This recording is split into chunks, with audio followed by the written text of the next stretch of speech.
ఒక గ్రామంలో చిన్ను అనే చిన్న పిల్లవాడు ఉండేవాడు. ఒక రాత్రి పెద్ద చంద్రుడు ఆకాశంలో మెరుస్తూ ఉండగా చిన్ను రైల్వే ట్రాక్ దగ్గర నిలబడ్డాడు. దూరంగా రైలు చిక్ చిక్ అంటూ వస్తుంది. రైలు దగ్గరకు రాంగానే చిన్ను భయపడ్డాడు.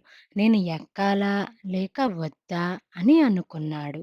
అప్పుడే చంద్రుడు మెల్లగా చెప్పాడు, ధైర్యంగా ముందడుగు వేస్తేనే కొత్త ప్రపంచం కనిపిస్తోంది. చిన్ను ధైర్యంగా రైలులో ఎక్కాడు.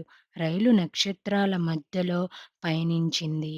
అతనికి కొత్త కలలు, కొత్త ఆశలు కనిపించాయి. ఉదయం అయ్యేసరికి చిన్ను తన మంచంలో లేచాడు. అది ఒక కల అని తెలిసింది. కానీ అతను నవ్వుతూ అన్నాడు, ఇక నుంచి నేను ధైర్యంగా కొత్త విషయాలు నేర్చుకుంటాను. నీతి ధైర్యం ఉంటేనే కొత్త ప్రపంచం